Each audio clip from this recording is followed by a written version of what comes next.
Aim right, achieve big at KR Mangalam University. General साहब के पास जाऊं, सवाल ये नहीं है कि मैं अवस्थी जी या जमी साहब या हाजी साहब अपने दिल में इजराइल को गलत मानते हैं या ईरान को गलत मानते हैं। सवाल यह है भारत को क्या रुख रखना चाहिए, हमें किसका साथ देना चाहिए या किसी का साथ नहीं देना चाहिए, हमें अपनी दूरी बनाकर रखनी चाहिए। जनरल साहब। बिल्कुल सौरभ, थैंक यू। जय हिंद। जय हिंद। मैं आपको बिल्कुल एक प्रोफेशनल इनपुट दूंगा बिना पॉलिटिक्स के। भारत की डिप्लोमेसी क्या है, भारत का स्टैंड क्या है और भारत की आर्म्ड फोर्सेस क्या करने के काबिलियत रखती हैं। सबसे पहली बात, रशिया यूक्रेन की जंग चालू हुई, कब चालू हुई थी किसको मालूम है? फरवरी 2022 फरवरी में।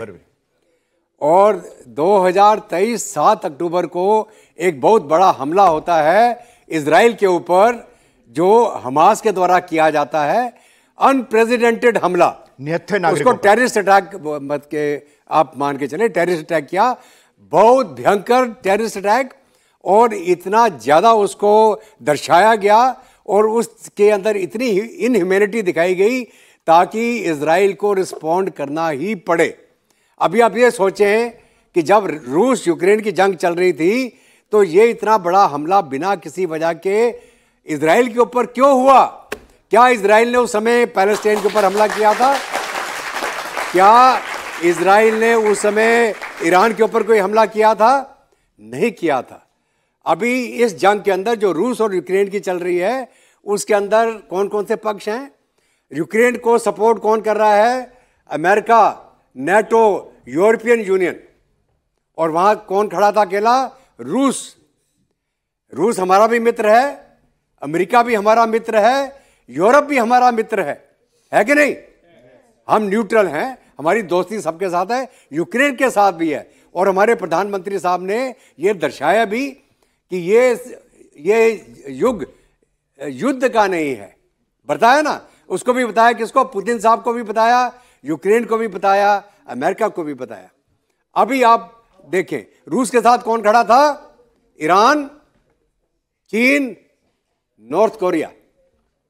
ओके, अगर अभी रूस ने काउंटर करना है किसको? अमेरिका को, यूरोपियन यूनियन, नेटो को। और उनका सबसे वनरेबल टारगेट कौन है मिडिल ईस्ट के अंदर? इजराइल। और क्या हो गया? इजराइल के ऊपर एक बहुत बड़ा टेररिस्ट अटैक हो गया 7 अक्टूबर। बहुत घिनौना हमला।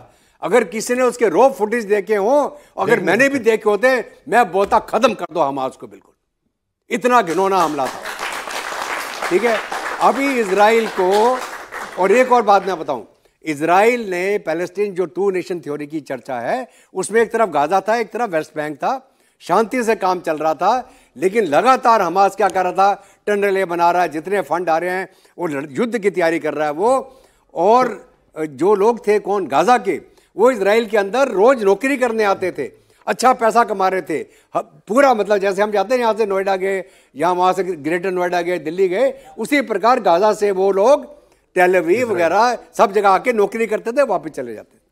तो जब इतना अच्छा माहौल था और इजराइल के अंदर ही 22% अरब रहते हैं जो नागरिक हैं इजराइल के, तो मसला क्या था? मसला क्या था? वो नफरत कि तुम्हें जिंदा रहने का हक नहीं है यहूदियों। जब यहूदियों को, जब ये इजराइल की फॉर्मेशन हुई 1948 में, 5 अरब कंट्रियों ने हमला कर दिया इनके ऊपर। अभी तो उनके पास फौज भी नहीं थी, वो तब से इनको मारना चाहते हैं कि इनको छोड़ना ही नहीं है। तो अब इजराइल ईरान का क्या करना चाहता है सर? अभी खत्म करना चाहता है। अभी मैं वही आ रहा हूं।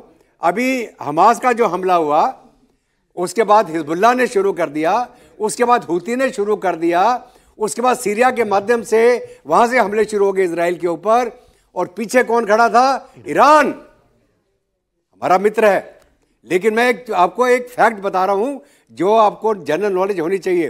तो उनको प्रॉक्सीज को कौन सपोर्ट कर रहा है? ईरान। किसको सपोर्ट कर रहा है? हिजबुल्लाह, हूती, हमास, उस सबको। तो अभी जो इजराइल है 1 साल 9 महीने से कौन सी जंग लड़ रहा है? वो जंग लड़ रहा है जो उसके ऊपर 7 अक्टूबर 2023 को थोपी गई। किसके द्वारा थोपी गई?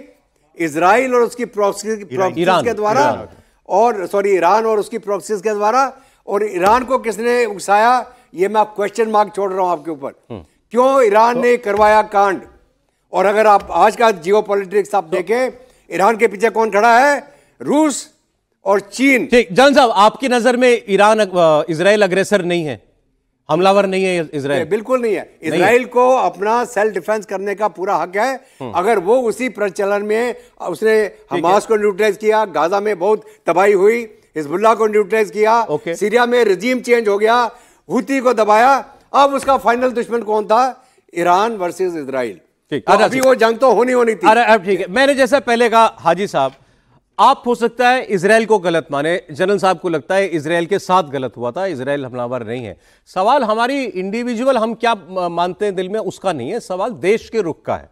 और देश का जब रुख आता है तो उसमें केवल देश का हित देखा जाता है। क्या ये सरकार देश का हित नहीं देख रही?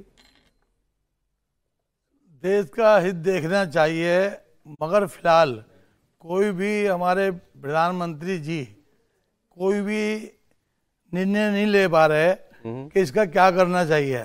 ना वो इधर है ना इधर है, तो उनको चाहिए और पब्लिक चाहती है हिंदुस्तान की, कोई कुछ ना कुछ जो भी जहाँ भी जाना है वो जाए। आपको लग रहा है प्रधानमंत्री फैसला निर्णय नहीं ले पा रहे नहीं कि किस ओर जाए, क्या रुख रखे? जी।